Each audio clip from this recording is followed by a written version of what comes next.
Buenos días, el grupo está compuesto por Kevin Viesos, Oscar Sánchez y Antonio Vega. En este caso, tenemos el tema de algoritmo Cummings. Para poder tratar el tema, decidimos que es mejor empezar con el tema del clustering. Primero definirlo, de qué se trata.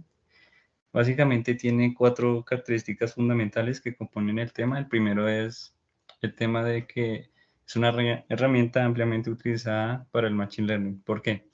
El clustering por sí solo se define como agrupamiento. Lo que busca el Machine Learning en el tema de minería de datos es extraer datos y categorizarlos para obtener un resultado específico. En este caso, el clustering pues, nos permite agrupar estos datos, bueno, en este caso datos no etiquetados, que pues hacen referencia a datos no plenamente procesados, es decir, que no tienen características prediscretas antes de iniciar pues el tema del proceso de datos. Como tal, es un algoritmo no supervisado.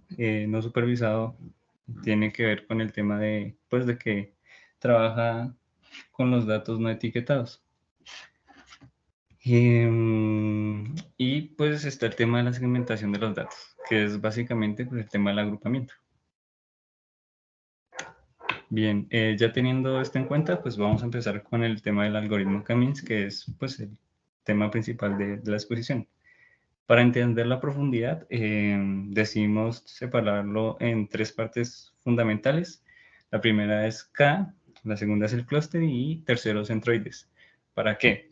Principalmente se hace para dar un contexto a, pues, a la persona que va a iniciar en este tema. Entonces, básicamente con K hacemos referencia al número de clúster. Clúster, pues que en inglés significa grupo, pues básicamente hace referencia a los números de grupo o la cantidad de grupos que queremos pues diseñar o aprovechar para el tema del tratamiento de datos. En tema del clúster es básicamente la agrupación. En la agrupación se tienen pues todo el tema de la segmentación de los datos, es decir, un grupo formado por datos según sus características y pues cómo el algoritmo haya desarrollado pues la idea del, pues, del grupo. En tema de centroides, se podría decir que es uno de los temas más fundamentales en tema pues, del clustering. Básicamente el centroide es un punto medio en el que se correlaciona con todos los demás puntos de datos pues, que obviamente componen pues, el clúster. Bueno, para desarrollar el algoritmo Cummings son básicos cuatro pasos. El primero es básicamente elegir K, que esta es una breve introducción. Primero K es determinar la cantidad pues, de grupos, de clustering. La siguiente es asignar los puntos al clúster y la tercera es básicamente actualizar el centro del clúster, es decir, agrupar o bueno, determinar ese punto medio en cada una de las iteraciones para determinar pues un punto o el mejor punto pues, para el desarrollo del programa. Y el último paso, pues evidentemente sería eh, repetir el paso 2 y 3, ya que estamos hablando de un algoritmo que cuenta con iteraciones. Bueno, en cuanto al tema de elegir K, tenemos dos conceptos que son muy importantes en el tema del clustering. El primero es la varianza intraclúster.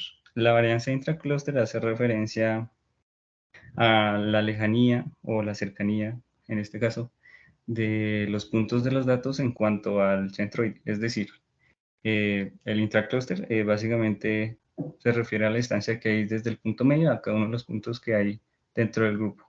Y pues eso nos arroja un promedio y nos determina qué tan cercanos o qué tan cercanos están los puntos pues, del centroide. En cuanto a la maximación de la varianza intercluster, eh, esto hace referencia a la distancia que hay entre cada uno de los clústeres.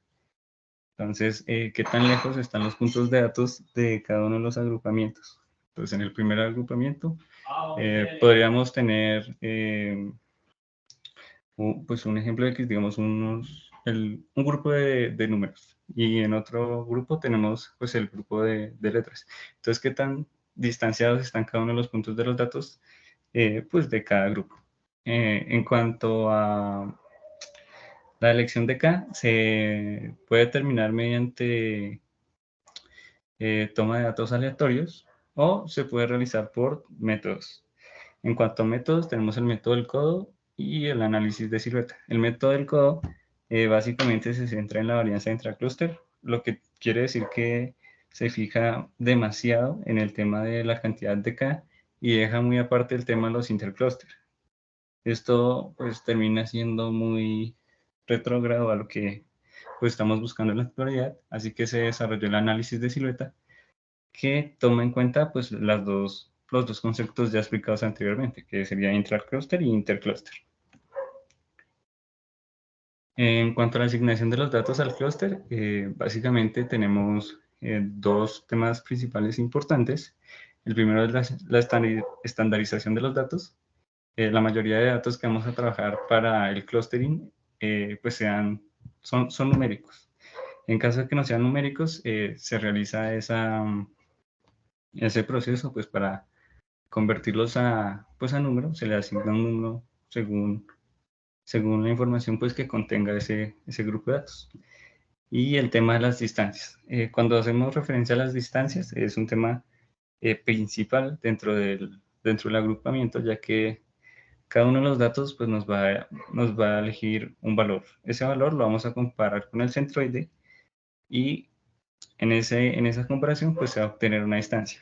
Esa distancia nos determina a qué grupo evidentemente está más cercano y a cuál pues, lo vamos a agregar. En este caso se cuentan con 4 métodos pues, de toma de distancia, de medición.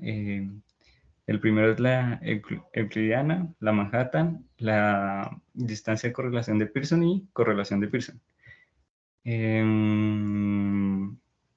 Es importante aclarar que actualmente K-means básicamente se centra en la distancia euclidiana y pues que es el tema central del algoritmo K-means. En cuanto a la actualización de los centroides, pues básicamente es como ya se había mencionado, pues esa actualización de los datos dentro del clúster y que básicamente también tiene en cuenta el tema de las mediciones. Normalmente cuando se realiza la estandarización de los datos y obviamente pues la agrupación de los mismos, se obtiene que los datos o el punto central casi nunca se encuentra dentro del dataset de los datos obtenidos pues, para realizar el clustering, porque básicamente el centroide es el promedio de los datos de cada uno de los grupos. Pues esa es la manera en la que normalmente se define el centroide o la actualización del centroide. O también se puede realizar por el valor medio de los datos. Y esta función que vemos aquí básicamente nos permite determinar la varianza del centroide. Bueno, en tema de la repetición de los pasos 2 y 3, como estamos hablando de un algoritmo que cuenta con iteraciones, para definir un punto de parada es importante pues, definir el método por el cual lo vamos a hacer. Hay 3 tipos. El primero es cuando los centroides no cambian. Entonces esto pues, nos quiere decir que el algoritmo básicamente no está aprendiendo nada nuevo y que el centroide que se eligió pues, va a seguir pues, en ese punto y que no va a cambiar. Entonces, realizar más iteraciones sería pues, básicamente desaprovechar ese tiempo. En cuanto al segundo método, es si los puntos pertenecen al mismo grupo, básicamente se realizan análisis que ya en la siguiente diapositiva lo vamos a observar, que es el tema del análisis de la silueta, o que ya lo mencionamos anteriormente, que básicamente nos permite, por medio de ciertos algoritmos, determinar qué tan cercano pues, están los puntos del centroide. Entonces, este algoritmo pues, nos arroja un valor que está en un rango de -1 a 1. Entre más cercano esté a 1, pues, determina la calidad del dato. Entonces, entre más cercano esté a 1, significa que está muy alejado de los demás grupos, pero que está muy cercano a su propio centroide. Si lo encontramos en 0, significa que está entre el límite del grupo al cual pertenece actualmente y muy cercano también al grupo que se encuentra cercano al grupo actual. Si ya lo tenemos en -1, es decir, que ese dato básicamente está irrumpiendo en el área que, pues, en el cual se agrupó otro tipo de datos y que básicamente pues, se podría determinar como un dato erróneo. Y últimamente pues tenemos el número máximo de iteraciones, que básicamente pues se determina pues por voluntad pues, del programador o el diseñador del algoritmo. Y eso es básicamente el tema de la repetición de los pasos, la bibliografía. Y eso sería todo por el tema de la exposición. Bueno, pues en este momento voy a explicar un ejemplo sencillo de un algoritmo Cummings por Python.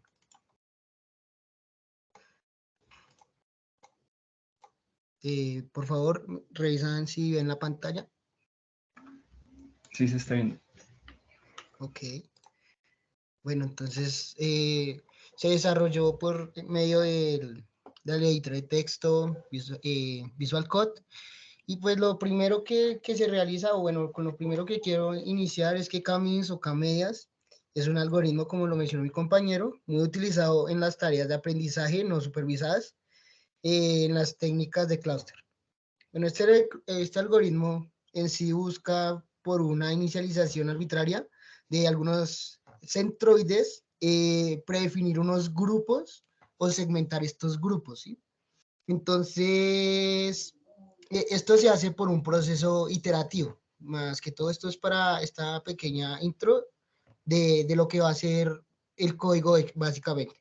Entonces, lo primero que se realiza es importar esta librería NumPy, que es la que nos va a ayudar a desarrollar o, bueno, a formar las matrices en la cual vamos a almacenar unos datos con los cuales vamos a hacer el proceso de Cummings.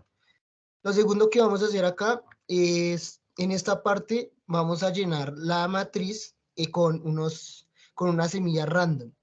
Esta matriz pues va a estar básicamente organizada o va a estar formada por 30 iteraciones y acá la decimos 30 iteraciones y cada iteración va a tener 2 atributos. Y pues esto va a ser para imprimir la matriz. En esta parte de acá en el front Scaling Cluster, import Cummings, esto nos va a servir a importar el Cummings y trabajar los clusters que vamos a utilizar en el algoritmo. Bueno, aquí se genera un objeto, un objeto Cummings, y definimos los clusters. Acá una cosita importante a recalcar es que la definición de clusters es fundamental. Siempre se tienen que definir cuántos clusters va a trabajar el desarrollador. En este caso voy a colocar un total de 4 clusters y este fit data es el que nos va a ayudar a hacer el entrenamiento a la matriz y básicamente lo que va a hacer es alimentarnos de datos. Eso va a ser todo. Acá hacemos el cálculo de los centroides o como dijo mi compañero, esto básicamente va a centrar los clusters. Y acá imprimimos los centroides. Entonces, bueno, como se dan cuenta, tenemos 2 casos aquí, uno con 4 clusters. Y acá tenemos un Cummings break. Ese Cummings break básicamente pues va a hacer una predicción, la cual pues sirve mucho para facilitar el análisis de, bueno, una de las cosas con las que nos facilita es saber qué tareas están asignadas y lo segundo es la predicción de los grupos, cómo pueden quedar los grupos o la probabilidad más alta y cómo queden formados estos, cómo queden segmentados. Bueno, entonces lo primero que voy a hacer es correr el programa. Entonces, como vemos acá, nos genera la matriz con 30 datos diferentes y cada uno con 20 con 2 atributos. Entonces, esta parte de acá es donde generamos este primer clúster con 4. Vemos que acá tenemos ya, bueno, 4 clústeres. Y acá tenemos la parte de los 3 clústeres. Entonces, pues la idea general de esto es que por cada, esta es la repetición que decía mi compañero anteriormente del paso 1 y 2, donde se van a ir generando cada vez más con el fin de encontrar un patrón o bueno, una de las mejores combinaciones para dejar bien segmentados estos grupos. Y aquí tenemos la parte de la predicción, entonces nos dice cómo quedan agrupados los grupos. En este caso, nos dicen que el primer clúster está agrupado con el tercer, en el mismo grupo que el tercer clúster. Acá vemos en el segundo clúster que está agrupado con el cuarto clúster, el sexto clúster, el séptimo clúster, bueno, y entre otros. Y lo mismo con el clúster número 5 y nos muestra con cuáles está agrupado básicamente. Eso es lo que hace este algoritmo sencillo de Cummings.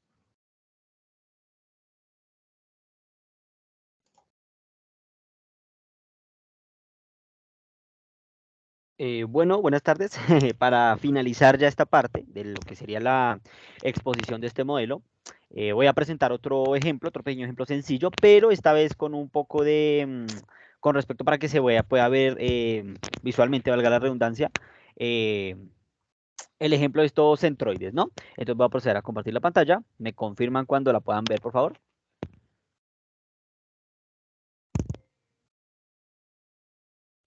¿Ya se ve? Excelente. Bueno, entonces procedemos. Vamos a usar en este caso el IDE de Jupyter para pues mostrar este ejemplo, ¿no? Primero vamos al símbolo del sistema y abrimos Jupyter Notebook, donde ya tenemos preparado pues este ejemplo, ¿no? Tenemos aquí que cargar un poco y pues esta es la interfaz, ya que ya la hemos conocido, ya la hemos visto por las exposiciones anteriores de los compañeros. Y el ejercicio que nos trae acá es este 6. Entonces, bueno, aquí vemos el código. En primer lugar, es bastante similar al que mostró el compañero anterior. Aquí se importan las librerías, la importante pues la NumPy para manejar una cantidad grande de datos dentro de una matriz, ¿no? Y el de Scalar Cluster Import Cummings es para pues traer la librería de este modelo que vamos a ver el día de hoy. Aquí la agregada, la extra, esta librería extra es la de Maploid para pues que se pueda ver, visualizar, ¿no? De manera, sí, en una gráfica, gráficamente, era la palabra que buscaba, de manera gráfica, este elemento. Bueno, aquí en primer lugar el ejercicio funciona prácticamente igual que el de mi compañero. Vemos que aquí tenemos en vez de data, un valor X, así se llama pues nuestra matriz con los datos aleatorios, ¿no? Le pusimos NP random rand de 100 por 2. Esta matriz va a ser pues de una matriz con datos bidimensionales de 100 por 2. Listo. Aquí llamamos, ahora sí creamos ese objeto Cummings, llamando aquí el elemento Cummings, con el número de clusters, y estos dos elementos son importantes para el tema de la gráfica, ¿no? Este auto le decimos que es para cuando hayan versiones nuevas del skern, que se actualice automáticamente, por decirlo de alguna manera. Y este tenemos otro, el de elemento de random, el init, el cual funciona únicamente para que pues discúlpeme, para especificar los parámetros que van a ser de manera aleatoria, ¿no? Como habíamos dicho. Listo, bueno, aquí ajustamos pues el modelo, ajustamos el modelo llamándolo Cummings.fit, que es para ajustar ese modelo, como dijo mi compañero, a la matriz que sería X. Listo. Y pues aquí con este label es cuando obtenemos las etiquetas de los clusters que son asignados en cada muestra. Recordemos los clusters, que son pues los agrupamientos de estos datos, y los centroides son los puntos medios donde se pueden ver esas agrupaciones, ¿no? Y bueno, ya para finalizar aquí obtenemos las coordenadas donde se van a ubicar cada uno de estos centroides que corresponden a cada clúster, ¿no? Y para finalizar, aquí meramente es la parte gráfica para visualizar. Aquí son labels, son títulos, el clustering.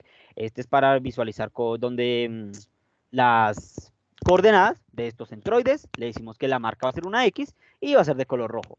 Bueno, esta es como rápidamente, sería como la explicación del código, y si le damos Control Enter, ya sabemos de la interfaz de Jupyter para que funcione, Shift Enter, discúlpenme, vemos que aparece en esencia, discúlpenme, pues el ejercicio, ¿no? Vemos que cada puntito hace referencia a los 100 datos de este elemento, y vemos que el número de clústeres son 3. Lo bueno es que gráficamente los clústeres nos representan, como dijimos aquí en este ejemplo, con X, una X roja cada centroide, y los clústeres se representan con colores, ¿no? Vemos uno morado, uno aquí azul y uno aquí amarillo. ¿Cómo sabemos que estos datos sí se generan de manera aleatoria aquí en el random? Si volvemos a ejecutar el programa, vemos que estos clústeres, estos clústeres van a aparecer de diferentes posiciones, ¿no? Los centroides, pues, van a estar siempre asegurándose, prácticamente, que estén en el centro de cada uno de estos agrupamientos. Pero en esencia, cada clúster, vemos que estos van un poco más agrupados. Por ejemplo, la parte amarilla se ve un poquito más hacia acá, la morada en esta zona de acá, y los datos azules aquí. Lo ejecutamos nuevamente y vemos que van variando, ¿no? Bueno, quedémonos con este para explicarlo, y en esencia es eso. Vemos que en esta parte, vemos que, como dijimos, son 3 clústeres, y en esencia se separan por colores, uno amarillo, uno aquí como verdecito y uno morado. Y en cada uno de esos clústeres, en cada punto central, se podría decir, vemos del respectivo centroide, que corresponde como el punto medio de ese agrupamiento. Y aquí pues ya lo que son los valores que corresponden a la gráfica para que se pueda mostrar sin ningún problema. Y esta sería como una visualización un poco más gráfica de un ejemplo similar al que mostró mi compañero. Quisimos enseñar este ejemplo también para ver un poco cómo funciona de manera gráfica, ¿no? Porque claro, aquí en los elementos que creó mi compañero, si no estoy mal, aquí eran 30 elementos, entonces podemos hacer un poco ese cambio, y le había puesto en clusters 4, si no estoy mal, 4 elementos, y vemos cómo cambia. Vemos que ahora los puntos son más pequeños, una cantidad más pequeña, discúlpenme, porque son 30 nada más. Y en cambio los clústeres sí siguen manteniéndose, 1, 2, 3 y 4, ¿vale? Entonces, así quedaría el ejemplo. Lo mismo si le modificamos aquí para que se mantenga los mismos 100, por ejemplo, pero en clústeres le ponemos un número más reducido, clúster número 2. Vemos que en efecto se separa en 2 grupos con su centroide cada uno. Lo más óptimo, claramente, pues es que haya una cantidad no tan pequeña, se podría decir, de clústeres para que los datos queden pues más, mejor agrupados, por decirlo de alguna manera, ¿no? Y claro, la computadora, que con este modelo, la idea es que se entrene, como mi compañero había dicho, para que el modelo funcione pues prácticamente de manera un poco más aleatoria, no, discúlpenme, automática, ¿no? Y por eso es que por eso es que es tan importante utilizar este modelo, más que nada, en temas, digamos, empresariales, para tratar de agrupar esos datos que son de mayor similitud y que puedan pues utilizarse de manera más limpia. Y bueno, ya sería como para finalizar esta parte. Aquí se visualizó el ejemplo con la librería de Maploid para ver ese mismo tipo de, esta misma biblioteca del mismo modelo Cummins de una manera más gráfica, ¿no? Y pues esto ya sería la última parte, para finalizar, ya estaríamos dejando hasta aquí esta exposición. Muchas gracias por su atención.